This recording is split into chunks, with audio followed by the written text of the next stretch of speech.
이번 주 북극여우가 가장 눈여겨본 첫 번째 국제뉴스는요? 국제뉴스랄 것도 없죠. 국제뉴스에 등장한 한국 소식입니다. 네. 윤석열 대통령의 계엄령 선포와 이후 대통령의 탄핵 소추안 표결 상황까지 전 세계에 실시간으로 중계가 됐습니다. 네. 계엄 선언되는 순간 어땠어요? 놀라셨죠? 저는 그때 이제 딱 남편이랑 운동하고 집에 와서 씻고 딱 나왔는데 휴대폰이 난리가 난 거예요. 뭐지? 하고 보니까 이제 온갖 단톡방에 하다못해 주말엔 제작진 방에도 이게 무슨 일이냐. 그래서 봤더니 계엄이라는 거죠. 그래서 TV를 트니까 진짜 계엄인 거예요. 왜 지금? 북한군이 쳐들어왔나? 이거 봤더니 그건 또 아니더라고요. 너무 놀랐어요. 너무 놀라셨죠? 전 국민의 트라우마가 될 것 같아요. 맞아요. 그 순간을 누가 잊을 수 있을까요? 그러니까요. 저도 그랬고 저는 그날 특히 자정부터는 외국에 있는 친구들한테 연락이 정말 많이 왔어요. 그래서 뭐 대부분 북유럽 친구들이지만 진짜냐 안전하냐 그러면서 군대가 무장을 하고 국회에 들어가는 모습 창을 깨는 모습 이런 게 다 속보로 나왔다고 하더라고요. 그래서 가짜뉴스 아니냐 이런 물음까지 있어서 많은 분들이 그러셨겠지만 잠을 제대로 잘 수가 없었죠. 네. 외신에서도 하루 종일 나오더라고요. 이 계엄이 선포되고 또 해제된 당일인 이코노미스트 사설을 봤는데 제가 깜짝 놀랐어요. 사설이 이렇게나? 이렇게 놀랐는데 제가 읽어드릴게요. 윤석열 대한민국 대통령은 즉각 사임해야 합니다. 그는 어떤 공직도 맡을 자격이 없으며 한국처럼 세계에서 중요한 위치를 차지하는 국가의 대통령직을 맡을 자격은 더더욱 없습니다. 이러면서 이제 상황에 대해서 화요일 윤석열 대통령은 갑작스럽게 계엄령을 선포했습니다. 모든 정당 활동을 금지하고 언론의 자유를 심각하게 제한했습니다.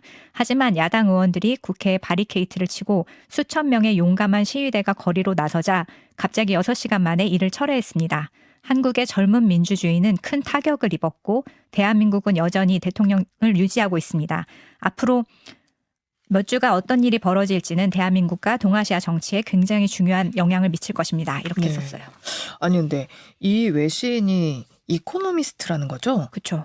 근데 여기 원래 좀 차분하고 중립적인 톤 가지고 있는 언론 아니에요? 네, 굉장히 차분한 편인데 되게 이례적이었고 근데 여기뿐만이 아니라 전 세계 모든 언론이 굉장히 강한 어조로 대통령을 비판하고 나섰습니다. 어떻게요? 월스트리트저널은 사설에서 한국 민주주의의 진정한 위협은 윤석열 대통령의 국회 전복 시도다. 한국은 이 수상스러운 시도를 막아냄으로써 다행히 수십 년 만에 찾아온 크나큰 시험을 이겨냈다. 영국의 텔레그래프는 전 세계를 충격해 한 국가를 위기에 빠뜨린 대통령 이렇게 제목을 달았고요. 네. 가디언은 K-팝과 독재자들, 민주주의에 대한 공격이 한국의 양면을 드러냈다. 이런 제목으로 오징어 게임 2를 앞두고 윤석열 대통령이 반국가 세력을 뿌리 뽑겠다면서 계엄령을 선포했다. 디스토피아를 현실로 불러왔다. 이렇게 말했습니다. 네. 그래서 어떻게 보면은 외국에서는 K-팝의 긍정적인 기운에 익숙한 한류 팬들이 실시간으로 한국의 다른 모습을 보게 됐다고 했는데요. 이러면서 5.18에 대해서 굉장히 자세히 다뤘어요. 이 계엄령이 한 세대 위의 한국인들에게는 군부 독재 시절에 민주주의를 외치던 이들이 길에서 총탄에 맞아 목숨을 잃었던 트라우마를 떠오르게 한다는 사실을 아는 이들은 많지 않을 것이다. 엄청난 속도의 경제, 문화적 성취에도 불구하고 한국에는 여전히 독재의 잔재가 뿌리 깊게 남아있다. 이것이 전통적인 지배구조 또 인맥과 맞불려서 증폭이 되는데 이번에 윤과 같은 고등학교 출신의 인사들이 계엄령과 연관되어 있는 것에서 증명되었다. 이렇게 썼더라고요. 와 진짜 자세하게 썼네요. 네, 그래서 60년대 박정희부터 전두환까지 군부의 계엄 사태에 대해서 굉장히 자세히 설명하면서 이번 탄핵 표결에서 윤 대통령이 속한 국민의힘 의원 108명은 시민의 뜻을 담거나 아니면 어두운 과거로 후퇴하거나 둘 중 하나의 선택을 하게 될 것이라고 했는데 어두운 과거로 향하는 선택을 했네요. 네, 이제 이 글을 쓴 사람들, 이 사설과 뭐 신문 기사를 쓴 사람들 이제 민주주의 국가에 있는 사람들이고 저는 이제 옆 나라 중국의 반응도 좀 보고 싶은데 혹시 가져오셨나요? 그렇죠. 중국 관영의 신화통신은요. 서울의 겨울, 윤석열 6시간 계엄령 희극 이런 제목으로 영화 서울의 봄의 실사판 같았다. 최근 몇 년간 한국 정치계의 정치적 양극화와 반대 영상은 날로 심각해지고 있다. 그리고 신화통신의 소셜미디어 계정에서는 이것은 사실상 구테타다 이러면서 대통령이 직접 구테타를 일으켰다는 것 자체가 충격이라면서 그 뒤에 김건희 여사가 있다. 와. 이러면서 뭐라고 썼냐면 사랑하는 여자를 위해서 전 세계를 적으로 돌리는 일이 영화나 소설에만 나오는 것이 아니다. 이렇게 썼습니다. 이거 좀 창피하네요. 그렇죠. 그리고 타이완 연합보 역시 44년 만에 서울의 봄이 재등장했다. 최악의 밤이자 슬프고 충격적인 9시간이었다. 이렇게 썼고요. 네. 그 결과 현재 지금 넷플릭스 한국 영화 부문에서 서울의 봄이 역주행을 하고 있다는 소식입니다. 근데 이 뉴스도 봤어요. 저 대만 집권 민진당이 한국의 비상계엄을 옹호해서 논란이었다. 진짜요? 저는 예. 못 챙겨봤는데. 그랬더니 이제 대만 총통이 음. 계엄으로 인한 잘못된 역사를 잊어서는 안 된다라고 강조를 하면서 그쵸. 좀 진압이 된 것 같더라고요. 그러니까 그 라이칭더 대만 총통이 어제 북부 신베이시에서 열린 세계 인권의 날 기념행사에서 역사의 잘못은 용서할 수 있지만 잘못된 역사는 절대 잊어서는 안 된다라면서 참 특히나 그 라이 총통이 대만이 38년간 계엄 통치 겪었잖아요. 그거에 대해서 이제 경제, 법치, 인권에 매우 큰 상처 입었고 지금 사회도 영향받고 있기 때문에 이건 그쵸. 잘못된 것이다라고 지적을 딱 했더라고요. 당연히 그래야죠. 그러니까요. 당연히 그래야죠. 네. 북한은 어때요? 북한도 좀 예민하게 봤을 것 같은데. 네, 전 이 소식이 굉장히 놀라웠는데 북한의 소식을 전하는 데일리 NK에 따르면 북한 총참모부는 윤 대통령이 계엄을 선포한 직후 밤 11시경에 군 고위 간부 전원을 본부로 소집을 했다고 합니다. 그래서 이 회의에는 총참모부에 소속된 주요 간부들이 집결을 했고 해군, 공군, 전략군 지휘관들은 다 화상으로 회의에 참석을 했대요. 그리고 이후에 18시간 동안 전 군의 비상경계태세를 발령을 했다고 합니다. 네. 계엄령 발표가 되면서 대한민국 우리 국민들도 많이 놀랐지만 사실 북한이 되게 많이 놀랐을 것 같아요. 맞아요. 남한의 계엄 포고령이 떨어졌다는 소식을 들은 북한의 한 당 간부가 나도 모르는 사이에 인민군대가 남쪽을 공격한 것인가? 이렇게 반응을 했대요. 그러니까 계엄이라는 것은 헌법상 전시 또는 사변 이런 거에 준하는 국가 비상사태에만 선포를 할 수 있잖아요. 네. 그러니까 나도 모르게 우리가 남한에 침입을 했나? 그래서 계엄이 선포됐나? 이렇게까지 놀라고 당황스러워했다는 거죠. 그러니까요. 누가 스위치 잘못 눌렀어? 뭐 이런 질문하지 않았겠냐. 네, 정말로 그랬을 거예요. 근데 북에서도 우리 상황을 굉장히 주시하고 있을 것 같아요. 북한 당국이나 아마 지도부는 굉장히 가깝게 주시를 하고 있을 것 같은데 그렇지만 공식적으로는 이 계엄 선포 사태에 대해서 어떤 언급이나 공유도 하지 않는 상황이라고 합니다. 근데 또 생각해보면 북한에서는 이게 되게 좋은 선전거리 아니에요? 그러니까 남한 사람들 저렇게 혼란스럽다. 저렇게 막 폭압적으로 진압하고 막 그런다. 안 쓰나요, 그렇게? 그렇죠. 체제가 위태롭다 뭐 이렇게 쓸만하죠. 예. 근데 만약에 윤 대통령이 원하는 대로 진행이 돼서 국회가 점령당하고 여러 사람이 체포됐다면 그랬을지도 모르겠어요. 근데 결과가 계엄령이 해제가 됐잖아요. 네. 이것 때문에 전하지 않는 것 같아요. 왜냐하면 남한과 이제 이 여기서 최고위급 간부들만 보는 참고신문이 있는데 여기에도 아직까지 계엄 사태가 실리지 않았다고 합니다. 그런데 또 북한 주민이 열람하는 노동신문이라는 게 있는데 여기에는 최근 들어서 윤 대통령의 퇴진 촉구 집회 이런 걸 계속 전하고 있었거든요. 근데 이거를 게재하지 않은 이유가 뭐냐면 북한에서는 최고 지도자의 명령이 헌법은 물론이고 우리의 국회격인 최고인민위원회 의결사항보다도 그 위에 있기 때문에 대통령이 명령을 했는데 그걸 몇 시간 만에 국회에서 해제했어? 이게 이 사람들한테는 굉장히 충격인 거예요. 네. 그리고 또 이걸 알게 될 경우에 북한 주민이 어떻게 받아들일까 이런 파장 때문에 이거를 공개하지 않는 것 같고 실제로 북한의 당 간부들은 한국에서 계엄령이 선포됐다는 사실보다 이게 국회의회에서 해제됐다는 사실에 더 충격을 받았다고 합니다. 이거 쿠데타 세력이 오히려 바로 진압이 됐다. 그렇죠. 라는 그 소식을 전하는 게 더 두려웠다. 그렇죠. 국가 최고 존엄이 국가의 그 지도자가 했던 말이 그게 그거보다 더 위에 있는 국회라는 기관이 그거를 무마시킬 수 있구나, 해제할 수 있구나 이거에 더 반응할 거라는 거죠. 네. 이번 계엄이 미친 외교적인 파장도 굉장히 크죠. 그렇죠. 먼저 5일에서 7일까지 한국을 공식 방문하기로 했던 울프 크리스테션 스웨덴 총리가 일본까지만 가고 한국에는 오지 않는 것으로 방안을 취소했습니다. 네. 지난달에 스웨덴 문화부 차관이 왔을 때 만났거든요. 근데 그때 듣기로 이제 우리 총리가 너희 나라 방문할 거야 이러면서 딸을 중국에서 입양을 했대요. 그래서 아시아에 굉장히 관심이 많고 그리고 특히 이번에는 에바 부시 부총리도 같이 오는 상황이었거든요. 그러니까 총리랑 부총리가 같이 움직일 정도면 굉장히 큰 사안이었다는 거겠죠. 그리고 제가 듣기로는 뭐 핀란드도 그렇고 스웨덴도 그렇고 나토에 가입을 하면서 이제 동맹을 다변화하자. 그래서 몇몇 전략으로 집중할 국가들을 선정하고 있는데 핀란드는 그중에 하나로 한국을 꼽았었다고 하더라고요. 네. 그래서 이런 여러 가지 의제가 오갔을 올랐을 자리였는데 이번 상황이 어떤 영향을 미칠지는 아직까지는 모르겠습니다. 그리고 또 일본의 이시바 시게루 총리도 원래 다음 달에 방한하기로 했었는데 그랬었잖아요. 네, 참. 그랬는데 입장 바꿔서 아직 정해진 것 없다 이러고서는 일축했고 네. 그리고 미국의 반응도 보면은 미국의 설리반 국가안보보좌관은 우리도 계엄 선포를 텔레비전 보고 알았다. 그래서 굉장히 좀 화가 난 듯하고요. 그래서 윤 대통령이 계엄 선포에 대해서 미리 백악관에도 알리지 않았고 이제 이 사람들이 특히나 좀 뭔가 불편한 지점은 한국군이 주한 미군에도 아무 통보도 이 사람들이 특히나 좀 뭔가 불편한 지점은 한국군이 주한 미군에도 아무 통보도 하지 않은 채 국회에 군대를 투입시켰다. 이게 한미 동맹의 신뢰를 훼손한 것으로 간주하는 분위기라고 해요. 뭐 우리나라에 좀 주둔하는 미군 군대가 28,500명 정도 되는데 그렇죠. 그 군 통수권자인 윤석열 대통령이 미국에 아무 말도 안 하고 이런 식으로 계엄을 선포했다는 거에 엄청난 배신감을 느끼는 것 같더라고요. 그렇죠. 어떻든 군대를 움직이면서 뭐 통보도 하지 않았고 네. 그리고 또 한국과 미국의 이 동맹의 가장 중요한 그 교집합이 되는 가치는 민주주의잖아요. 네. 그런데 군대가 들어간다는 건 이 동맹을 흔들리는 그런 위험한 상황인 거죠. 네. 그리고 그래서 이제 국방장관도 일본까지만 가고 한국에 오지 않기로 했고 한미 핵 협의 그룹도 연기됐고 기타 뭐 아랍에미리트, 스페인 등과의 고급 외교 회담도 전부 다 불참 또는 연기되었습니다. 전 조금 더 창피한 게 계엄 선포한 날 우리나라에 이제 유명한 이제 외국 인사들이 좀 있었는데 우선 키르기스탄 대통령이 있었고 맞아요. 우리의 계엄을 직관했고 그렇죠. 가수 두아리파 또 공연 때문에 우리나라에 와 있었대요. 맞아요. 네, 그래서 나중에 가서 한국 계엄 직관한 썰 푼다 뭐 이런 거 하는 거 아니냐. 그러겠네요.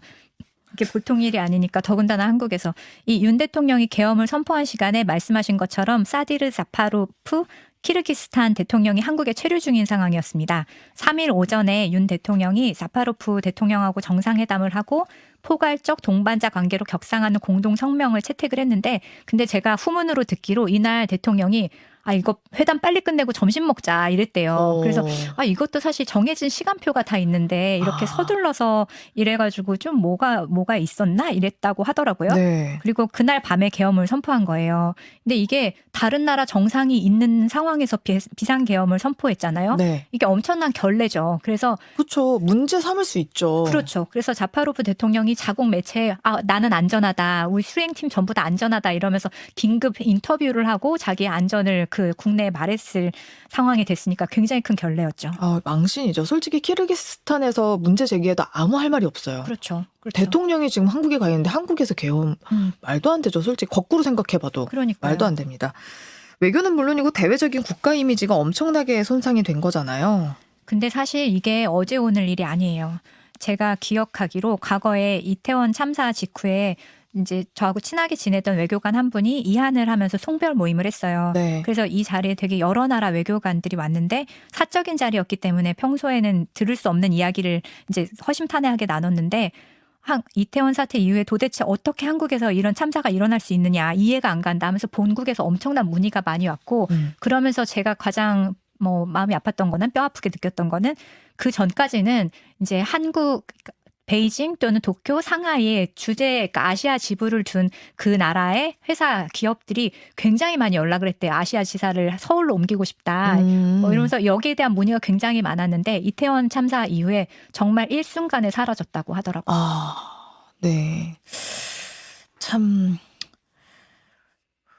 어떻게 해야 될지 모르겠습니다. 그러니까 그나저나. 이게 그냥 장난처럼 이렇게 사과하고 넘어갈 일도 아니고 이게 우리 경제에 미치는 그날 환율 움직이는 것도 보셨잖아요. 네. 외국인 투자자들의 움직임도 보셨잖아요. 이건 사실 우리하고 너무나 밀접하게 정치랑 경제는 지금은 따로 떼놓고 생각할 수가 없는 일이죠. 그 외국인 자금들도 엄청 많이 빠져나갔다고 하고요. 정말 더 창피한 건 이스라엘이랑 우크라이나가 우리나라 한국 위험하다고 경고했다는 거예요. 네, 물론 그렇죠. 근데 그 두 나라뿐만이 아니라 모든 나라 대사관에 연락이 왔어요. 위험하다. 그리고 지금 한국에 있는 사람들은 어떤 상황이 발생하면 바로 연락해라. 대사관에 연락해라. 그리고 여행 자제국으로 다 국내에는 알려져 있고요. 우리 얼마 전에 중국이랑 무비자 협약도 맺고 그랬는데. 그러니까요. 중국 입장에서는 그런 여행 특수를 전혀 느낄 수 없다. 이런 얘기들도 하고 그렇습니다. 네. 이 일이 있고 나서 지난 금요일에 이 외교관하고 그다음에 한국 주재 외국인들이 모인 어떤 모임이 있었어요. 제 피곤해서 왜냐면 그 전에부터 계속 잠을 못 자가지고 가지 말까 하다가 반응이 궁금하더라고요. 그래서 가봤는데 다 한 목소리로 하는 얘기가 새벽부터 본국에서 전화가 너무 많이 와서 이거 잠도 못 잤다. 그리고 이 무장 군인이 군대에 들어가는 모습 자체가 너무 충격이라 안전하냐는 말을 굉장히 많이 들었다는 거예요. 네. 그러니까 안전은 사실 투자 또는 회사를 옮기는 거, 직원들 돌려보내야 되냐 뭐 이런 얘기까지 있었다고 하더라고요. 잠을 못 잔 건 우리만이 아니었네요. 네, 많은 분들이 한국의 민주주의가 성숙한 민주주의라고 여겼는데 이번 사건을 보면서 얼마나 부서지기 쉬운 것인지 알게 됐다. 뭐 이런 표현을 많이 하셨고 그다음에 아시아에서 민주주의를 말할 수 있는 유일한 나라가 한국인데 이 여러 나라의 모범이 되는 한국의 민주주의가 무너지는 모습을 보니까 참담하다, 뭐 안타깝다 이런 말을 많이 하더라고요. 그리고 이게 대한민국 맞아? 라고 얘기하는 사람도 되게 많았을 거예요. 맞아요. 그날 온 분 중에 멕시코 사람이 있었어요. 자기 처음에 보고 남미 뉴스인 줄 알았대요. 그러면서 남미라면 흔한 일이지만 대한민국에서 자기가 정말 놀랐다고 하더라고요. 그리고 뭐 이 이야기를 하다 보니까 그 자스민 혁명 얘기도 떠올랐다고. 맞아요. 제가 스웨덴에서 학교를 다닐 그 무렵에 자스민 혁명이 있었거든요. 저희 클래스에 굉장히 조용한 친구가 있었어요. 이 친구가 저한테 찾아와서 말을 거는 거예요. 한국의 민주주의에 대해서 듣고 싶다고. 너희는 어떻게 민주주의를 이뤘냐요. 맞아. 이 친구의 아버지가 이제 그 튀니지의 사람이고 엄마가 스웨덴 사람이었거든요. 그래서 미얀마를 비롯해서 여러 아시아 국가에서 한국의 민주주의를 모델로 삼고 이대로 가고 싶어하는 나라가 굉장히 많아요. 맞아요. 아시다시피 홍콩의 우산혁명 때 임을 위한 행진곡을 한국어로 불렀잖아요. 그 정도로 우리의 민주화 가정은 많은 나라의 어떤 희망이죠. 그리고 또 한편으로는 과거에 주한 스웨덴 대사로 부임했던 라스 다니엘손 대사님이 얘기를 해주셨는데 자기의 첫 번째 정치 경력이 10대 시절에 한국의 군부 독재에 반대하는 연설을 하면서 자기가 정치에 처음 발을 들였다고 하시더라고요. 네. 그러니까 그 시절은 우리한테는 감춰졌던 뉴스지만 서방에는 보도가 됐었고 그래서 그 참담함을 보고 한국의 민주화를 우리와 같은 마음으로 외쳤던 사람이 있는 거잖아요. 그래서 저는 우리 한국의 민주주의를 생각하면 일종의 부채감 동시에 책임감을 같이 느끼게 돼요. 그런데 이번 윤 대통령의 계엄 선포는 많은 사람들이 피와 눈물로 이런 민주주의를 정말 무참하게 짓밟았고 사과를 보면 마치 장난하는 것 같아서 별일 아닌 것처럼 여기는 것 같아서 정말 분노하지 않을 수가 없죠. 네. 그나저나 지금 노벨상 시상식이 열리고 있잖아요. 한강 작가 스웨덴 가 있죠? 맞아요. 어제는 그 노벨 렉처 밤에 저녁에 강연도 있었고요. 네. 그다음에 10일에는 수상자 시상식이 있습니다. 그리고 마침 12월 4일 그날에 스웨덴 공영방송 SVT에서 한강 작가의 작품 세계를 다룬 프로그램이 방송이 됐어요. 한 30분짜리 프로그램 안에서 한강에 소년이 온다를 소개하는 부분에서 광주 민주화 항쟁에 대한 부분이 굉장히 자세하게 나오더라고요. 제가 몰랐던 사진이나 영상 같은 것도 있어가지고 굉장히 마음이 아팠고 이 대한민국의 지금 상황과 맞물려서 현재 한국 상황에도 그리고 한강 작가에게도 더 많은 관심이 쏠리고 있습니다. 네. 계엄령 관한 질문들도 나왔다면서요? 네, 6일에 스톡홀름에서 노벨상 수상 기념 기자회견이 있었는데 사회자가 한국의 정치 혼란을 언급하면서 이번 주 어땠냐 이렇게 물었는데 한강 작가는 2024년에 다시 계엄 상황이 전개되는 것에 대해서 큰 충격을 받았다. 소년이 온다를 쓰기 위해서 1979년 말부터 진행된 계엄 상황에 대해서 공부를 했었다. 모든 사람이 지켜볼 수 있었다는 점이 1980년 5월과 이번 겨울의 차이다. 그러면서 젊은 경찰분들, 젊은 군인분들의 태도가 인상적이었다. 내적 충돌을 느끼면서 최대한 소극적으로 움직이고 있다는 느낌을 받았다. 이렇게 답을 했습니다. 네, 여기까지 듣도록 하겠습니다. 하수정 소장과 함께 이야기 나눠봤습니다.